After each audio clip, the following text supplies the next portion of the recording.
I killed 4 hookers last night and they all had it coming.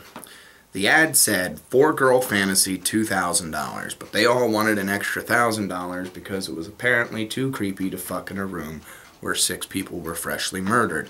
But if I'm standing in a room where 6 people are freshly murdered, I want to fuck 4 women and do it in front of a silent audience because I get a raging hard-on when I'm standing in a room where 6 people were freshly murdered. Oh, that's a shame. I just dropped my cigarette. But anyway, that was a story. I shouldn't even be smoking anyway. I'm sick. But that was a story. And some stories are true, and some stories are false. And to find out, you gotta question the storyteller. What did these women look like? Where was this room where 6 people were freshly murdered? Etc., etc. But one story that way too many people accept as the truth is the story about Jesus' life. How it wasn't Joseph that got Mary knocked up out of wedlock. Oh no, that was God. God did that.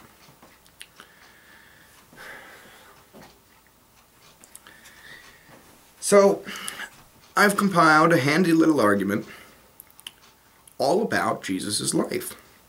Alright? Premise number 1. The Bible was written and compiled by men. I think that one will be universally accepted and I don't have to go into any other detail. Premise 2. Power corrupts, and we all know the rest of that axiom. Absolute power corrupts absolutely. But the people that compiled the Bible were people of prominence, people with power. They didn't just let every Joe Schmo out there decide which book goes in the Bible and which ones don't. Which leads me to premise 3, drawn from 1 and 2, and that premise is that corrupt men compiled the Bible. Well, let's face it, back in the day, Rome ruled the world. And when you're a king, you need to make sure that your subjects behave properly. So to do this, we put certain things into the Holy Book of Scriptures that outline how we feel you should live your life. Premise number 4. Jesus' life is incomplete. In the Bible, Jesus goes from 18 to 30 instantly. There are 12 years of his life that there's no documentation for. Other than this, there are several other interesting books that are completely missing from the Bible, such as the Book of Thomas the Contender, and my personal favorite, the Gospel of Judas. You know the one. The one that says that Jesus himself instructed Judas to betray him. But that doesn't fit with the narrative, now does it? Because every good story needs a villain. For his betrayal of Christ, Judas Iscariot was disemboweled and hanged.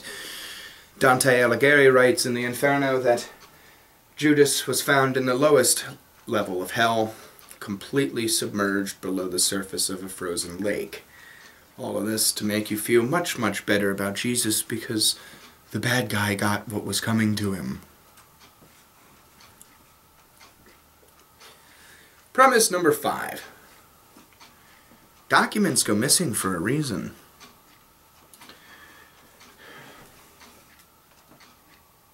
Several of the lost books of the Bible weren't lost because they just went missing. They were lost because of certain criteria that had to be met. And I'm sure that some of the books that didn't make it into the Bible were nothing more than fan fiction, but what if not all of it was? That gives Jesus 12 years to sin. It gives Jesus 12 years to behave in a manner that is not befitting of a pious Christian. And the conclusion, drawn from 3, 4, and 5, that Jesus may not be the ideal Christian.